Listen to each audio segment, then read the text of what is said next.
Hello student, मैं धीरेंद्र। इस video में हम प्रश्नावली 2 स्टार्ट करेंगे जो कि है बहुपद। तो बहुपद के बारे में हमने पिछले वीडियो में चर्चा की है। बहुपद का मतलब ये होता है कि ऐसी बीजीय व्यंजक जिसमें चरों के घातांक क्या हो, सदैव पूर्ण संख्या हो, उसे हम क्या बोलते हैं? बहुपद बोलते हैं।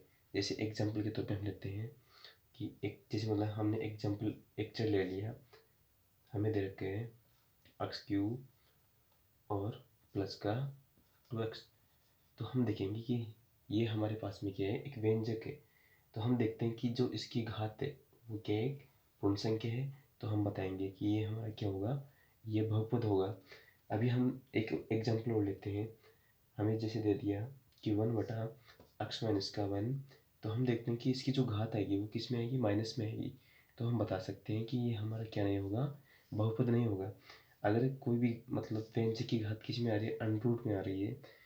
जैसे यहाँ अंडरूट में आ रही है, जैसे मैंने एक व्यंजक लिख दिया √x+5, तो हम बताएंगे कि ये हमारा क्या नहीं है, बहुपद नहीं है, क्योंकि इसकी जो घात आ रही है वो कितना है, 1/2, जो कि क्या है, मतलब यानी इसकी घात पॉइंट में आएगी। तो ये क्या नहीं होगा, हमारा बहुपद नहीं होगा।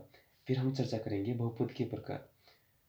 तो चरों की संख्या के आधार पर हमारे बहुपद दे रखे हमें बहुपद की, जैसे मतलब एक तो दे रखा है रैखिक बहुपद, एक दे रखा है हमें द्विघात बहुपद, एक क्या दे रखा है, त्रिघात। तो रैखिक बहुपद का मतलब ये होता है कि यानी वह बहुपद जिसकी अधिकतम घात कितनी हो, 1 हो। जैसे मैंने लिख दिया 2x+5। तो यहाँ पे हम देखते हैं कि जो x की घात कितनी आ रही, 1 आ रही। तो हम बता सकते हैं कि यह जो हमारा बहुपद होगा वो कैसा होगा, रैखिक होगा। कैसा होगा, रैखिक। और दूसरा हम एग्जाम्पल लेते हैं।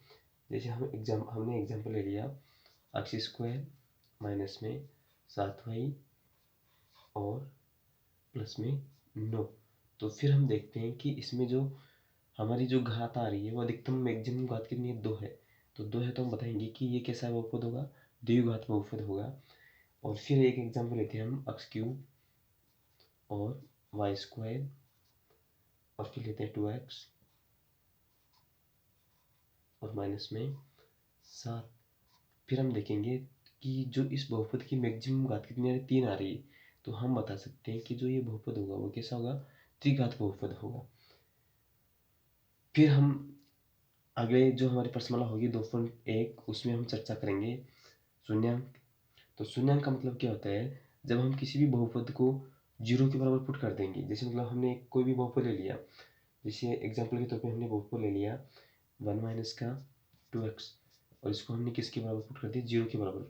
तो किसी भी बहुपद को हम अगर 0 के बराबर पुट करेंगे तो उसका हमें क्या प्राप्त हो जाएगा, शून्यांक प्राप्त हो जाएगा। जैसे मैंने लिया 1 - 2x, तो मैं इसको लिखूंगा 1 = 2x हो गया। तो x का मान कितना आ गया, यानी 1/2 आ गया। तो हम बता सकते हैं कि इस बहुपद का शून्यांक कितना होगा, 1/2 होगा।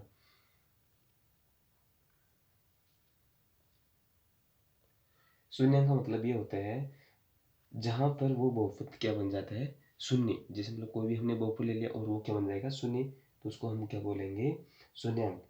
ऐसा x का मान जिसमें बहुपद में रखने पर वो शून्य के बराबर हो जाए तो उसको हम क्या बोलेंगे, शून्यांक। यानी ऐसा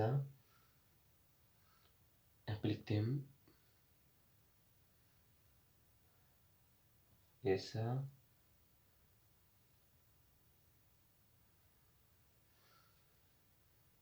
तो शून्यांक का मतलब ये होता है कि ऐसा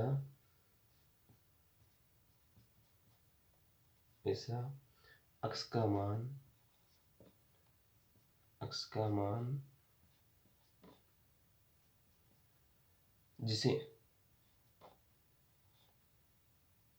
जिसको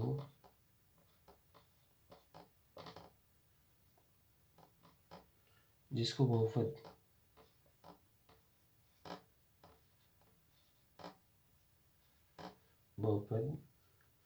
में रखने पर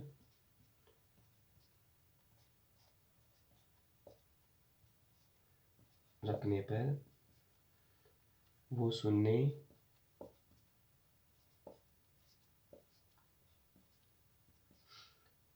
के बराबर हो जाए, शून्य के बराबर हो जाए तो हमें क्या प्राप्त होगा? शून्यंक। जैसे मतलब हमने एक एक बहुपद ले लिया, यानी हमने एक बहुपद लिया है 1 माइनस का 2x। अब मैं क्या करूँगा, इसको शून्य के बराबर पुट करूँगा, तो फिर हम देखते हैं कि इसकी शून्यंक प्राप्त होगी। शून्यंक हमें क्या प्राप्त होगा, तो हम क्या करेंगे, 1 बराबर हमारा हो गया 2x, तो x बराबर कितना आ गया 1/2। तो हमें इस बहुपद का शून्यंक कितना प्राप्त हो गया, 1/2।